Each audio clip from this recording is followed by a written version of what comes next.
പ്രിയപ്പെട്ട മലയാളി ലൈഫ് ഇനി സിനി ലൈഫ്. കൂടുതൽ സിനിമ, സീരിയൽ, ചാനൽ വാർത്തകൾക്കും നിങ്ങളുടെ പ്രിയപ്പെട്ട താരങ്ങളുടെ എക്സ്ക്ലൂസീവ് അഭിമുഖങ്ങൾക്കുമായി സബ്സ്ക്രൈബ് ചെയ്യാൻ മറക്കല്ലേ. മലയാള സിനിമയിലെ മുൻനിര യുവ നായികമാരിൽ ഒരാളാണ് ഐശ്വര്യ ലക്ഷ്മി. മായാനദിയിലെ അഭിനയത്തിലൂടെയാണ് ഐശ്വര്യ മലയാളത്തിൽ ശ്രദ്ധിക്കപ്പെട്ടത്. ഇപ്പോൾ മായാനദി ആദ്യമായി തിയേറ്ററിൽ പോയി കണ്ടപ്പോഴുണ്ടായ അനുഭവം നടി തുറന്നു പറഞ്ഞിരിക്കുകയാണ്. അഭിനയിച്ച 5 ചിത്രങ്ങളിലും ശ്രദ്ധിക്കപ്പെട്ട താരമാണ് ഐശ്വര്യ ലക്ഷ്മി. ഞണ്ടുകളുടെ നാട്ടിൽ ഒരിടവേള എന്ന ചിത്രത്തിലൂടെയായിരുന്നു ഐശ്വര്യലക്ഷ്മി നായികയായി അരങ്ങേറ്റം നടത്തിയത്. ചിത്രത്തിൽ മുഴുനീള കഥാപാത്രം ആയിരുന്നില്ലെങ്കിലും ഐശ്വര്യ ശ്രദ്ധിക്കപ്പെട്ടിരുന്നു. പിന്നീട് ടൊവിനോയുടെ നായികയായി എത്തിയ മായാനദിയിലെ പ്രകടനം കൊണ്ട് മലയാളികളുടെ ഹൃദയം കീഴടക്കിയ നടി ഇപ്പോൾ കൈനിറയ ചിത്രങ്ങളുമായി തിരക്കിലാണ്. വളരെ കുറച്ച് സിനിമകളിലെ അഭിനയം കൊണ്ട് ഇത്രയധികം ശ്രദ്ധിക്കപ്പെട്ട ചുരുക്കം നടിമാരിൽ ഒരാൾ കൂടിയാണ് ഐശ്വര്യലക്ഷ്മി.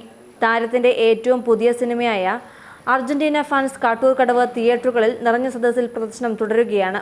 അതേസമയം മായാനദി തിയേറ്ററിൽ പോയി കണ്ടപ്പോഴുള്ള അനുഭവം നടി പങ്കുവച്ചതാണ് ഇപ്പോൾ വൈറലാകുന്നത്. ചിത്രത്തിലെ അപ്പു എന്ന അപർണയുടെ കഥാപാത്രമായിട്ടാണ് പ്രേക്ഷകർ ഇന്നും ഐശ്വര്യലക്ഷ്മിയെ ഓർക്കുന്നത്. മായാനദിയിലെ അഭിനയം കണ്ട് മാതാപിതാക്കൾക്ക് ആദ്യം വിഷമം ഉണ്ടായിരുന്നുവെന്നും പിന്നീട് അത് മാറിയെന്നും ഐശ്വര്യ മുൻപ് പറഞ്ഞിരുന്നു. ഇപ്പോൾ മായാനദി തിയേറ്ററിൽ പോയി കണ്ടപ്പോഴുണ്ടായ അനുഭവത്തെക്കുറിച്ച് താരം വെളിപ്പെടുത്തിയിരിക്കുകയാണ്. ആദ്യ സിനിമ തനിക്ക് അങ്ങേയറ്റം വൈകാരികമായിരുന്നുവെന്ന് ഐശ്വര്യ പറയുന്നു. ഒരു മാധ്യമത്തിന് നൽകിയ അഭിമുഖത്തിലാണ് ഐശ്വര്യ ഇക്കാര്യം വ്യക്തമാക്കിയത്.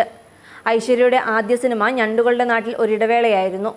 മായാനദിയുടെ ഷൂട്ടിംഗ് നടക്കുന്ന സമയമായതിനാൽ ആ സിനിമ തിയേറ്ററിൽ എത്തിയപ്പോൾ കാണാൻ സാധിച്ചില്ല. ആദ്യം തിയേറ്ററിൽ കാണുന്ന എൻ്റെ സിനിമ മായാനദിയായിരുന്നു. ഈ സമയത്ത് ടെൻഷൻ കുറയ്ക്കാനായി താൻ മരുന്ന് കഴിച്ചുവെന്ന് ഐശ്വര്യ പറയുന്നു. ദേശീയഗാനം തുടങ്ങിയപ്പോൾ മുതൽ തനിക്ക് കരച്ചിൽ വരാൻ തുടങ്ങിയെന്നും താരം വ്യക്തമാക്കി. അത്രയ്ക്കും വൈകാരികമായിരുന്നു ആ സിനിമ സ്ക്രീനിൽ കാണുന്ന അനുഭവം. യാത്രയും പ്രണയവും ഒത്തുചേരുന്ന ഒരു പ്രൊജക്റ്റാണ് തൻ്റെ സ്വർണ്ണത്തിലെ അടുത്ത സിനിമയെന്ന് ഐശ്വര്യ പറയുന്നു. സിനി ലൈഫ്.